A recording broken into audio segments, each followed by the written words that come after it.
네, 여러분 이제 2차 시 수업을 하겠습니다. 자, 13주차 이제 2차 시인데요. 자, 교수님이 앞에 1차 시 때 자, 이 케플러의 법칙이라는 것을 이제 이야기를 했죠. 자, 케플러 법칙은 태양계 운행을 설명하는 것인데 그렇습니다. 케플러 법칙 좀 낯설 수 있는데 자, 이렇게 생각합시다. 여러분들 앞에서 너무도 유명한 뉴턴의 법칙을 배웠죠. 자, 뉴턴의 법칙은 자, 세 가지였죠. 1법칙, 2법칙, 3법칙. 이 케플러의 법칙도요, 세 가지입니다. 자, 뉴턴의 법칙은 이제 뉴턴이 과학자가 생각해낸 정리한 세 가지 법칙이다 이런 의미고요. 자, 케플러 법칙은 이 케플러라는 과학자가 고안해낸 생각한 세 가지 법칙이다 이런 의미입니다. 자,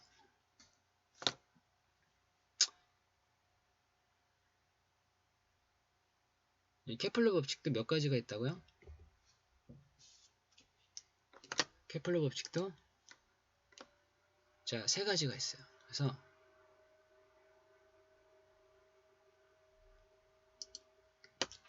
제1 법칙, 제2 법칙,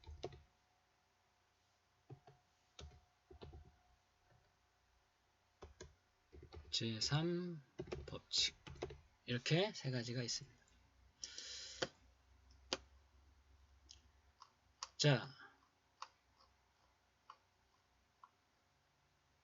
앞에서 뉴턴의 운동법칙 세 가지 법칙은 또 다르게 관성의 법칙 혹은 가속도의 법칙, 작용 반작용의 법칙으로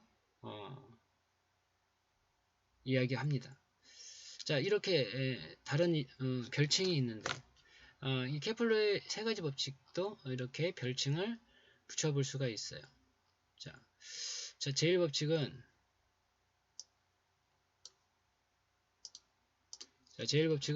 뭐라고 달 수 있냐면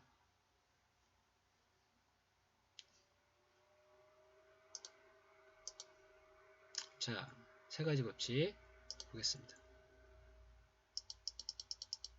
자, 케플러가 주장한 세 가지 법칙. 첫 번째, 태양계의 모든 행성이 원운동이라고 한 게 아니고 타원운동이라고 한 겁니다. 타원 궤도의 법칙.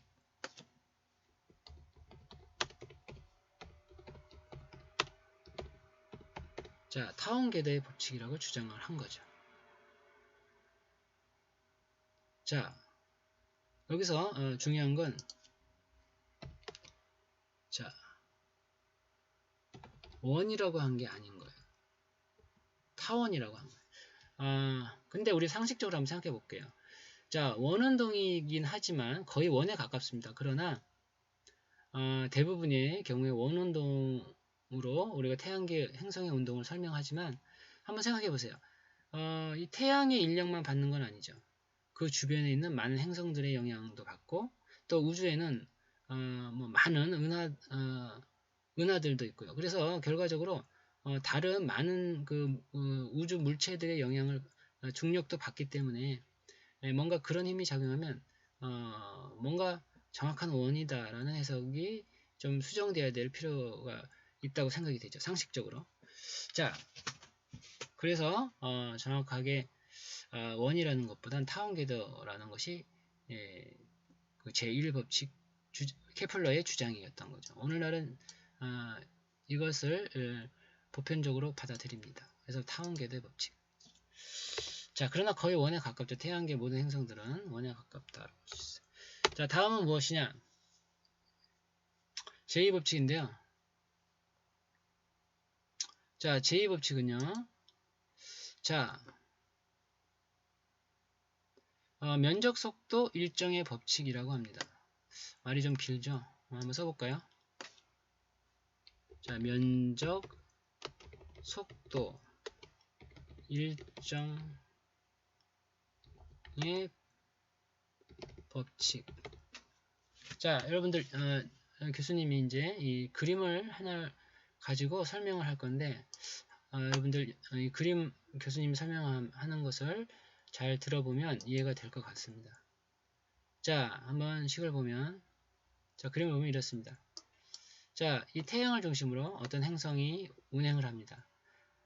이게 태양이고요. 이거는 인미 행성이에요. 이게 지구가 될 수도 있고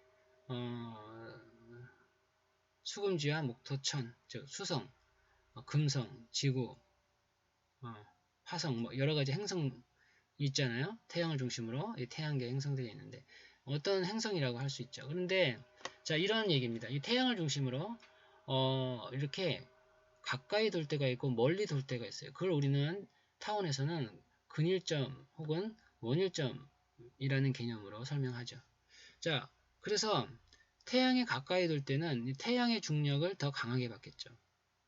태양에서 멀 때는 상대적으로 중력이 좀 약해집니다. 그래서 멀어지면 조금 느리게 도는데 좀 빨라지면 좀 가까워지면 중력이 세지니까 여기에 이제 끌어당겨지지 않기 위해서는 조금 멀 때보다는 상대적으로 좀 빠르게 돈다 이거죠. 그래서 이렇게 거리가 길면 느려지고 그러니까 속도값이 작아지고 거리가 늘어나면 속도가 작아지고 거리가 줄어들면 속도값이 커지니까 결과적으로는 거리와 속도의 관계가 어때요?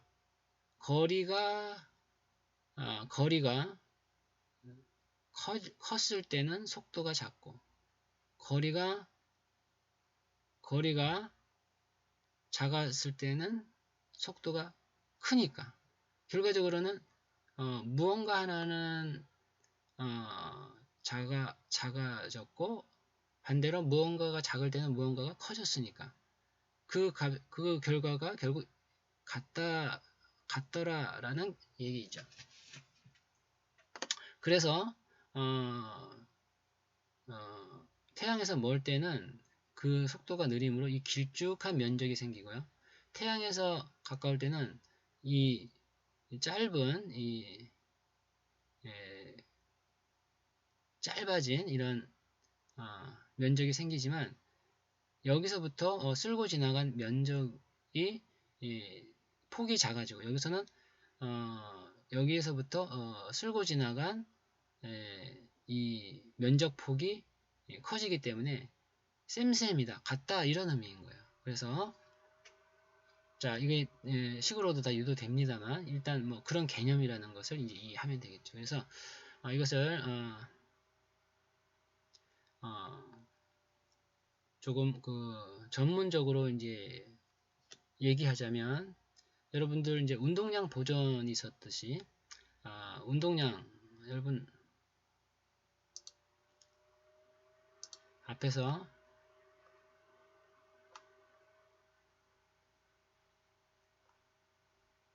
운동량이라는 말 들어봤죠, 그죠? 운동량이라는 말 들어봤죠. 자, 그래서 설명하자면 그렇습니다. 자, 여러분 여기 우리가 속도할 때도 이렇게 두 가지를 얘기했었는데 운동량도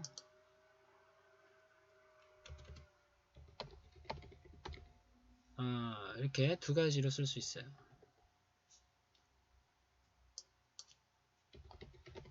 자, 직선 운동에서의 운동량을 선운동량이라고 하고요. 보통은 우리가 선운동량을 운동량이라고 하지만 물리적으로 이제 구분을 두 가지로 나눈다면 이렇게 나눌 수 있다는 겁니다. 자, 회전에서는 회전각을 고려할 때는 이것을 각운동량이라고 합니다. 그래서 같은 개념입니다. 그래서 이 각운동량이라는 개념을 생각한다면 자, 이것이 바로 이 운동량 보존처럼 자, 우리가 앞에서 운동량은 보존법칙이라고 했었는데 그죠? 운동량은 자, 에너지도 보존법칙이고 그런데 운동량도 보존법칙이라고 했죠. 그렇기 때문에 자, 이것이 바로 운동량 보존 법칙에 해당합니다. 그래서 이것은 이 두 가지를 이제 구분짓는다. 이것은 각운동량 보존 법칙이 되는 것이죠. 그래서 자, 보존 법칙이기 때문에 자, 어떤 양과 어떤 양이 같더라라고 할 수가 있는 거죠. 변화가 없다. 똑같다. 이게 보존인 거죠. 이것이 되는 것이고, 자, 굳이 각운동량 보존 법칙을 논하지 않아도, 자, 이것의 정의가 이렇게 됐죠. 자, 면적 속도 일정의 법칙이라고 그랬어요. 그래서 일정하다라는 거. 자, 그래서 자, 우리가 일정하다라는 말이 있는데, 자, 일정하다라는 말이 곧 물리학적으로는 일정이라고 하는 이 표현인데, 그렇습니다. 일정이란 말은 수학적으로는 뭐 상수라는 의미가 되는 거죠. 그래서 어떤 값의 변화가 없다라는 어떤 의미인데, 그렇습니다. 결국 같다는 거죠. 그래서 면적 속도 일정의 법칙 이렇게 얘기를 한 겁니다. 그럼 여기서 면적 속도라는 건 뭐냐면 방금 봤듯이 이렇게 면적을 쓸고 지나간 면적으로 해석하는 속도다 이런 의미입니다. 그래서 이 면적이 만들어질 때 이 같은 면적으로 반지름이 길 때는 작은 폭의 면적, 그리고 반지름이 짧을 때는 속도가 빠르면서 조금 넓어진 면적이 결국은 같다라는 의미예요. 그래서 이런 해석에서의 이 속도를 면적 속도라고 합니다. 자, 뭐 이런 어떤 개념을, 의미를 여러분들이 이해하면 될 것 같아요. 그래서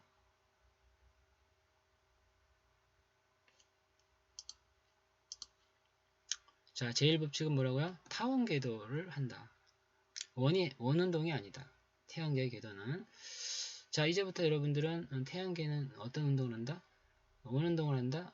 정확하게는 타원 궤도입니다. 타원 궤도 운동을 합니다. 자, 제2법칙은 면적 속도가 일정하다. 즉, 반지름이 길어지면 속도가 좀 줄어들고, 반지름이 짧아지면 속도가 좀 빨라지는, 자, 이와 같은 운동을 한다.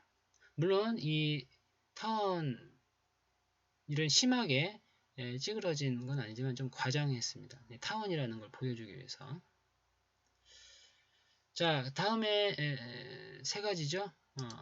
뉴턴이 주장한 세 가지 법칙처럼, 자, 이 케플러가 이 태양계 해석을 주장했을 때도 세 가지 법칙으로 설명합니다. 그 또 한 가지가 무엇이냐? 자, 마지막 세 번째.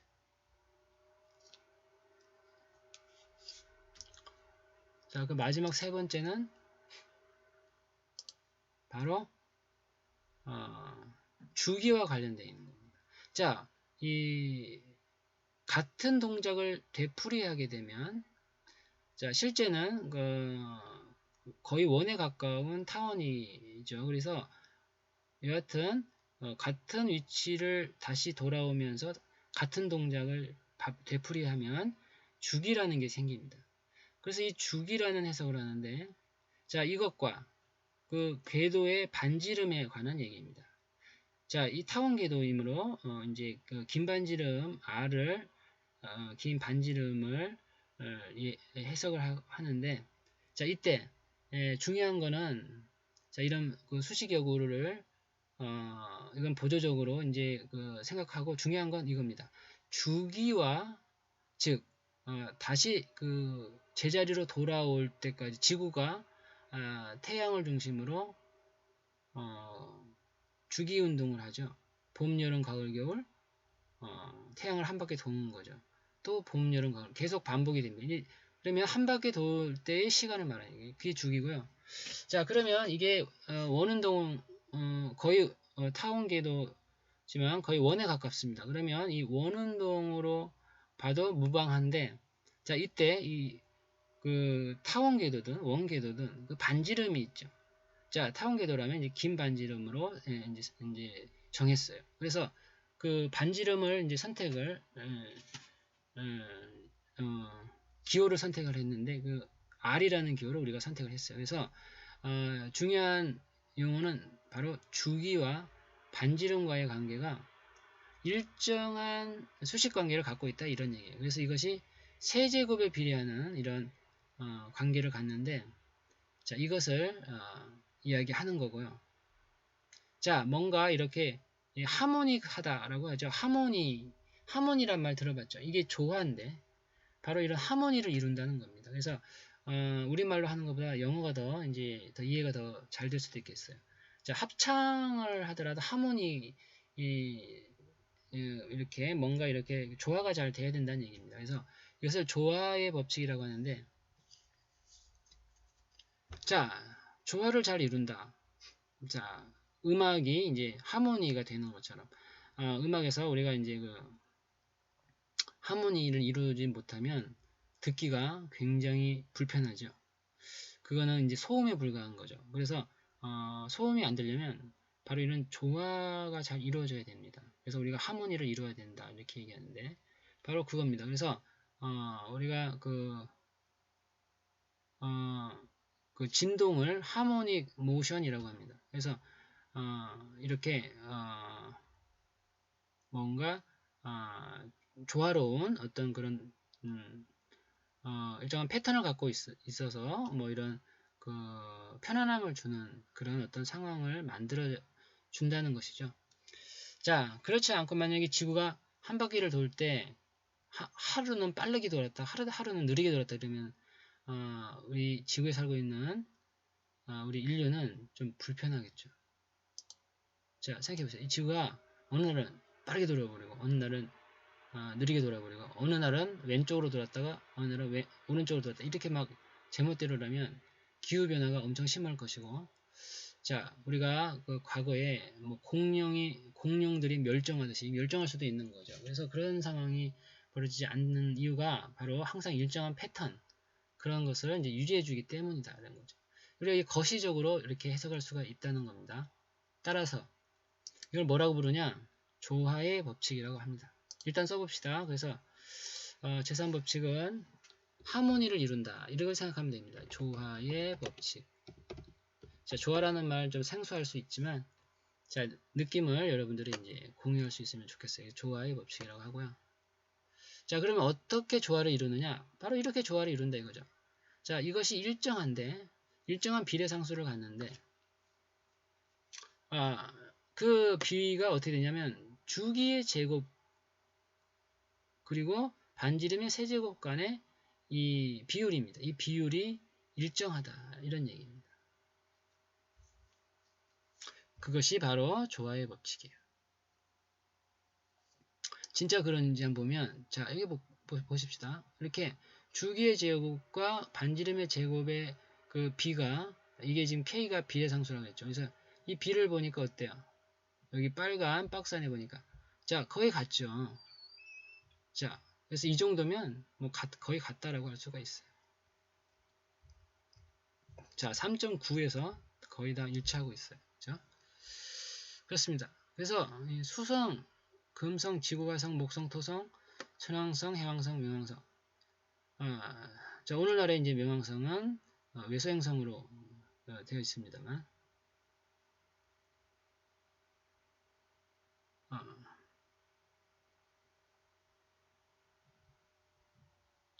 자 이렇게 반지름이 제각각이죠. 주기 제각각이죠. 자 반지름 제각각이죠. 매우 작은 것부터 매우 큰 것까지 스케일이 이렇게 다릅니다. 자 주기제곱 값도 그렇죠. 그렇지만 그 비율은 굉장히 일관성이 있습니다. 그래서 이것이 바로 조화의 법칙이라고 한 것이죠. 뭔가 일관성이 있다. 방금 교수님이 여러분한테 얘기했죠. 지구가 하루는 왼쪽으로 돌았다. 어느 날은 오른쪽으로 돌았다. 어느 날은 빠르게 돌았다. 어느 날은 제 성질대로 느리게 돌았다. 이러면 자 지구에 탑승하고 있는 우리 인류는 자 우리 인간은 100년 전으로 살죠. 그런데 우리 인간은 바로 이 지구가 그런 식으로 행동한다면 어떤 그 생명을 유지할 수가 없습니다. 이 인류에게는 엄청난 재앙이 되는 것이죠.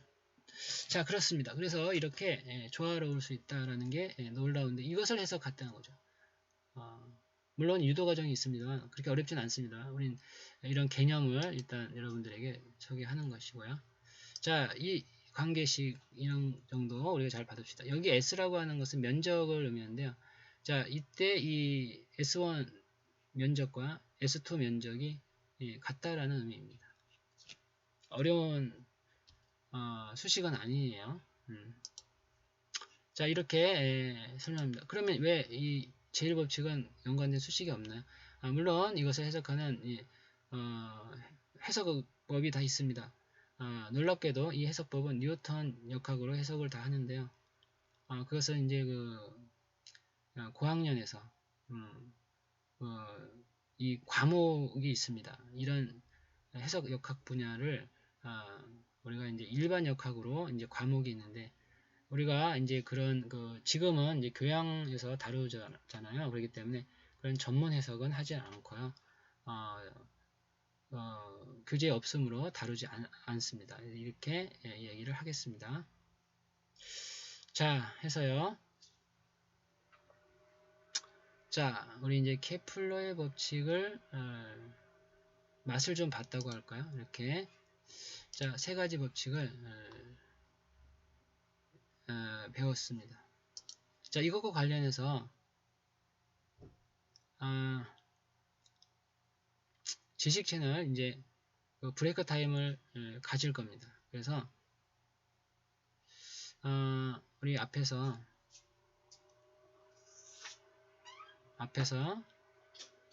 우리 브레이크 타임 가질 때 이제 항상 그래왔습니다만 5분 영상, 5분 정도의 영상인데 자, 여러분들 회원가입하고 무료로 볼 수 있고요. 자, 이제 교수님과 함께 볼 영상은 자, 제목을 먼저 얘기해 보자면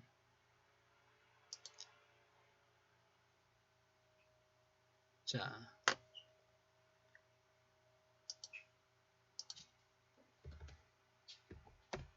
티코 브라헤의 유언이라는 제목입니다. 자, 이 영상인데요. 자, 시간 관계상 이제 다음 시간에 보도록 하겠습니다. 그런데 이 티코 브라헤는 누구냐? 자, 갈릴레오 갈릴레이처럼 이것도 사람 이름인데요. 이분이 누구냐면 바로 이 앞에서 설명한 과학자 이 케플러 있었죠. 바로 이 케플러의 스승입니다.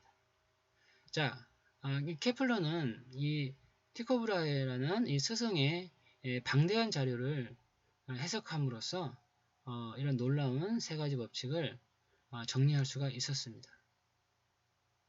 자, 이제 티코 브라헤가 굉장히 낯설었는데 우리가 이 인맥을 보니까 결국은 케플러의 스승이다 그러니까 조금